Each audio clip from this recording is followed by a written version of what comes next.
성취와 운명을 향한 길은 주로 내 내면의 서클에 누구를 받아들이느냐에 따라 달라집니다. 고대 현자들은 이미 대인관계의 강력한 영향력을 인식하고 우리의 성장을 방해하고 숨겨진 그림자를 일깨우며 우리를 진정한 자아로부터 멀어지게 할 수 있는 사람들에 대해 경고했습니다. 우리의 환경은 우리 자신의 연장선상에 있으며 그 영향력은 생각보다 훨씬 큽니다. 우리는 대부분의 시간을 함께 보내는 사람들에게 널리 퍼져 있는 전형적인 패턴과 복잡한 스키마를 반영한다고 할 수 있습니다. 오늘은 융심리학의 렌즈를 통해 이 아이디어를 살펴보고 상호작용이 당신의 그림자를 활성화하고 온전함을 찾기 어렵게 만드는 7가지 성격 유형과 그들과의 관계를 제고해야 하는 이유에 대해 논의해 보겠습니다. 첫 번째 유형은 끊임없이 불만을 표출하는 사람입니다. 우리 각자는 변덕스러운 날씨, 업무 또는 인기 있는 식당에서의 저녁 식사 등 삶의 모든 순간에 결점 만보는 지인, 친척 또는 동료가 있습니다. 그런 사람들은 항상 실망감을 표현할 이유를 찾고 주변의 모든 것에 부정적으로 투영합니다. 끝없이 떨어지는 물방울과 같은 끊임없는 비판의 흐름은 시간이 지남에 따라 내부 비축량과 활력을 고갈시키기 때문에 그들과 공존하는 것은 쉽지 않습니다. 이런 사람은 해결책을 찾거나 자신의 그림자를 받아들이는 대신 현실의 문제와 부정적인 측면에 집착합니다. 끊임없이 불평하는 사람과 중요한 프로젝트에 참여하고 있다고 상상해 보십시오. 모든 회의가 지친 시련으로 바뀌고 팀 정신이 사라지고 그의 부정성을 받아들이기 시작하여 결국 프로젝트뿐만 아니라 일반적인 삶에서도 실망하게 됩니다. 그렇다면 융심리학은 이러한 유형에 어떻게 대처하는 데 도움이 될까요? 첫째, 가능하면 접촉을 최소한으로 줄이고 예를 들어 그 사람이 가족이나 동료인 경우 이것이 불가능한 경우 그의 진술 시간 동안 감정적으로 거리를 두고 흔들리지 않는 내면의 조화를 흔들 수 없는 더덥고 시끄러운 폭풍으로 인식하도록 노력하십시오. 세 번째 방법은 끊임없는 불평 대신 실용적인 해결책을 찾는 것으로 대화를 전환하는 것입니다. 이 접근 방식은 감정 상태를 통제하고 다른 사람의 그림자가 내면의 균형에 영향을 미치지 않도록 하는 데 도움이 됩니다. 기억하세요. 생각, 반응, 그림자 통합 과정의 주인은 외부 환경이 아니라 바로 자신입니다. 이 지식은 만성적인 불만에서 오는 부정적 감정이 우리를 진정한 자아에서 벗어나게 하지 않도록 마음의 평화를 지키도록 가르쳐줍니다. 두 번째 유형은 문제를 일으키는 성격입니다. 여기서 당신은 위기, 갈등 및 모순으로 가득 찬 끝없는 드라마의 소용돌이와 닮은 삶의 길을 가진 사람과 마주하게 됩니다.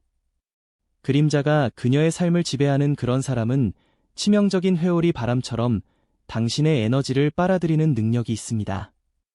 처음에는 그의 격렬한 감정 표현이 매혹적이거나 열정적으로 보일 수 있지만 곧 폭풍 한가운데서 배를 조종하는 것처럼 그 근처에 있는 것이 피곤하고 위험하다는 것이 분명해집니다. 문제는 그의 개인적인 위기가 종종 자신의 위기처럼 보이기 시작하고 그의 그림자가 다른 사람들에게 전달되어 원래는 아무 관련이 없었던 갈등으로 끌어들이는 것입니다. 오늘은 한 친구에게 침묵하고 내일은 다른 친구와 다투고 어느 시점에서 조언을 구하는 등 끊임없이 다투는 친구가 있다고 상상해 보십시오. 이 끝없는 순환이 그녀의 영향력에 종속된 자신의 갈등으로 이어진다는 것을 알아차리기 시작합니다. 그렇다면 그런 사람을 어떻게 처리합니까? 한 가지 방법은 즉시 조언을 하거나 편을 선택하는 대신 그녀의 감정과 말을 반영하는 반사적 경청 기술입니다. 예를 들어 상대방이 나에 대해 그렇게 말하다니 믿을 수 없어 라고 말하면 그 말에 배신감을 느낀 것 같네요 라고 대답할 수 있습니다. 이 접근 방식을 사용하면 다른 사람의 드라마에 관여하지 않고도 정서적 지원을 제공할 수 있습니다. 또 다른 방법은 확고한 개인적 경계를 설정하는 것입니다. 특히 다른 사람의 위기가 본인의 동의 없이 발생하는 경우 내면의 공간을 보호하기 위해 자신에 대한 접근을 제한해야 할 때가 있습니다. 일정 시간 동안 휴대전화를 끄고 내면의 발전을 위해 자신에게 집중하거나 그림자를 통합하기 위해 노력하는 시간을 따로 마련하고 이 순간에는 산만해져서는 안 된다는 것을 분명히 하세요. 진정한 행복은 다른 사람의 그림자에 영향을 받지 않고 내일 일어날 일에 대해 걱정하지 않고 현재를 즐길 수 있는 능력에 있습니다. 세 번째 유형은 모든 것을 의심하는 비판적인 눈을 가진 사람입니다. 여러분이 빈 캔버스에 밝은 핵을 그어 생명력과 깊이를 채워넣는 크리에이터이자 예술가라고 상상해보세요. 갑자기 회의론자가 자신의 그림자를 들고 스튜디오에 들어와 여러분의 작품을 비판하고 평가절하하며 의심을 품기 시작합니다. 그는 이 그늘이 정말 적절한가요? 부자연스럽지 않나요? 라고 묻습니다. 이러한 발언은 회색 페인트를 칠하는 것과 같아서 작업의 발길을 서서히 어둡게 만듭니다. 이것은 건설적인 비판이 아니라 내면의 두려움과 의심의 표현입니다. 그런 사람이 가까이 있지만 끊임없이 그의 그림자를 투사하는 경우 어떻게 해야 합니까? 독특하지만 효과적인 방법 중 하나는 단순히 아이디어를 공유하는 것이 아니라 그의 조언을 구하는 것입니다. 도움을 요청하면 가혹한 비판의 가능성이 줄어들고 비판 대신 더 생산적인 피드백을 받을 수 있습니다.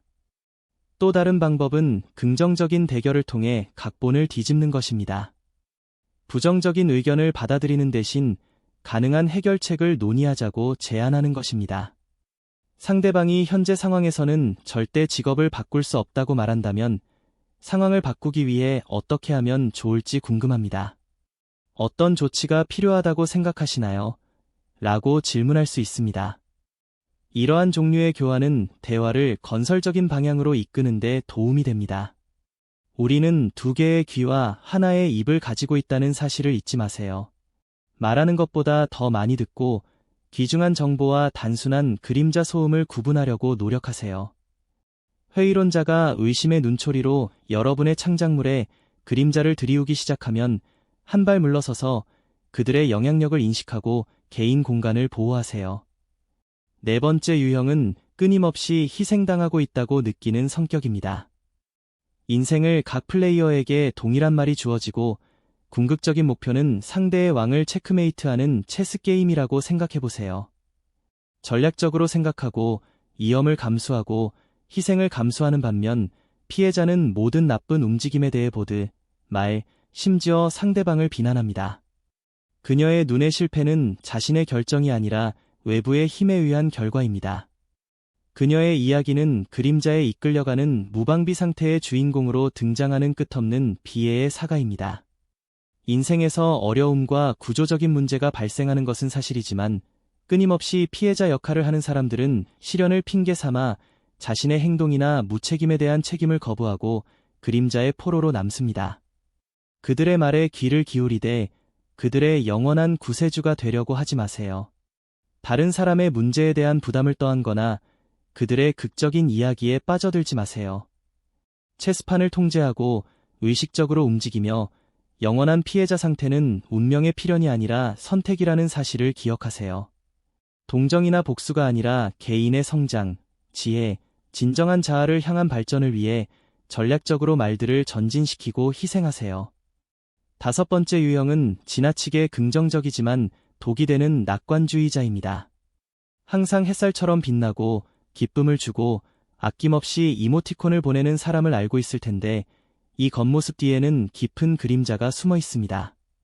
힘든 시기를 겪고 있을 때는 마치 자신의 감정은 사소한 것에 불과하다는 듯 그냥 행복해 라고 말합니다.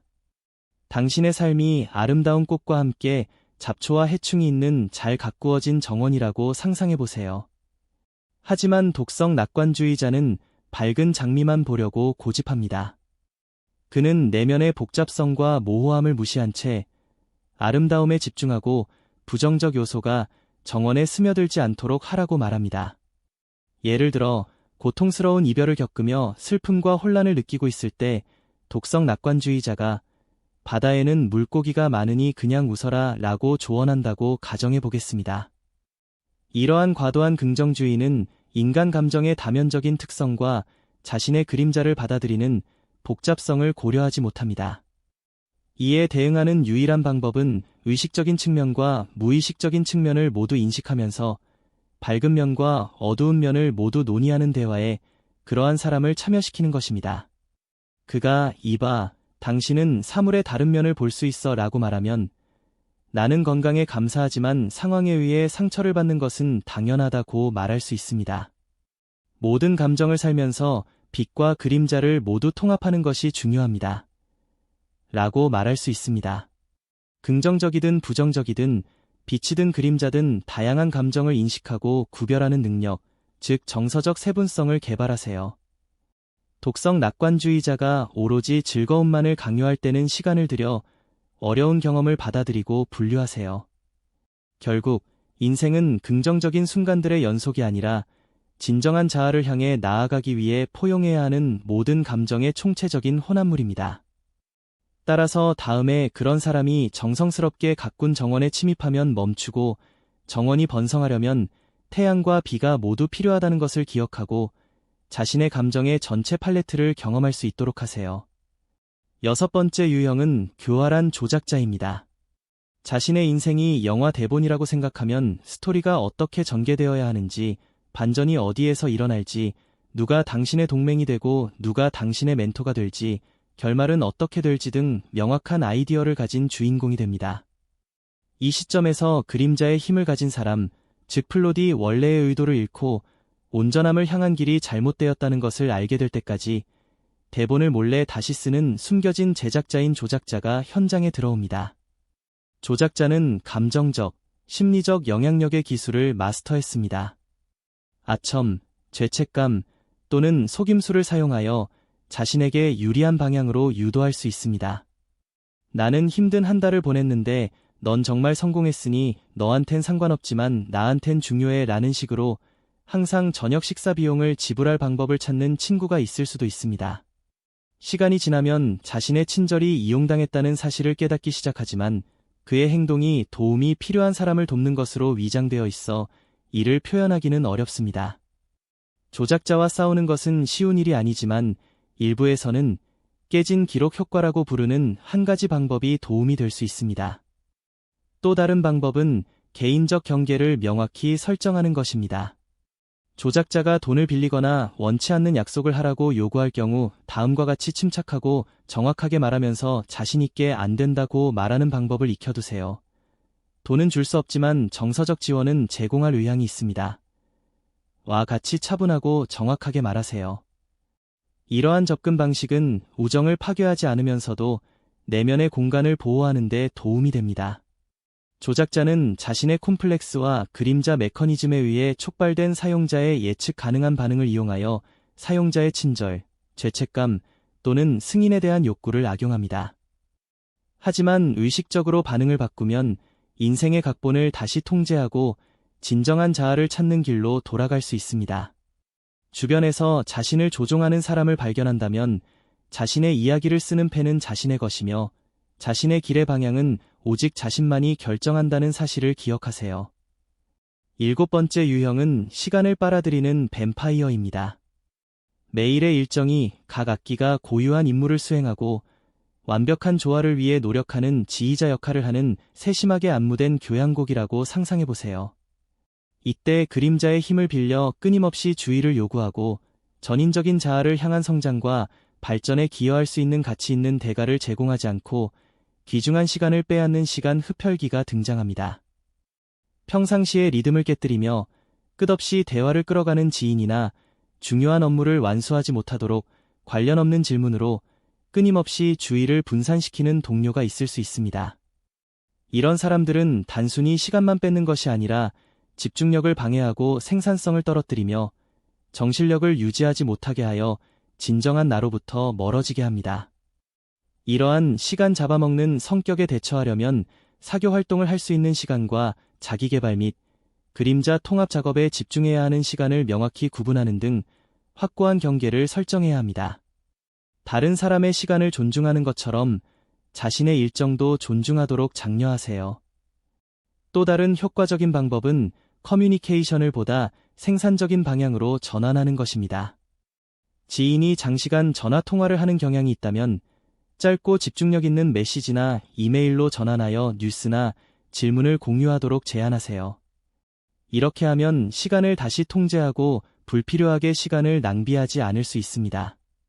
시간을 통제한다는 것은 시간 자체가 아니라 다른 사람의 눈치를 보지 않고 시간을 어떻게 사용하느냐에 달려있다는 사실을 깨닫는 것이 중요합니다. 결국 문제는 시간이 부족하다는 것이 아니라 다른 사람의 영향에 굴복하여 시간을 낭비한다는 것입니다. 자신에게 활력을 주고 개인적인 성장에 기여하는 사람들과 관계를 맺는 것은 전인적인 자아로 나아가는데 매우 중요합니다. 결론적으로 끊임없이 불평하고 문제를 일으키고 회의적이며 항상 피해자처럼 느끼고 유독한 긍정을 강요하고 시간을 조종하거나 빨아들이는 사람들의 영향력을 인식하고 자각함으로써 여러분은 자아를 향한 고유한 길을 따라 나아갈 때 정신을 유지하고 진정 의미 있는 일에 집중할 수 있을 것입니다.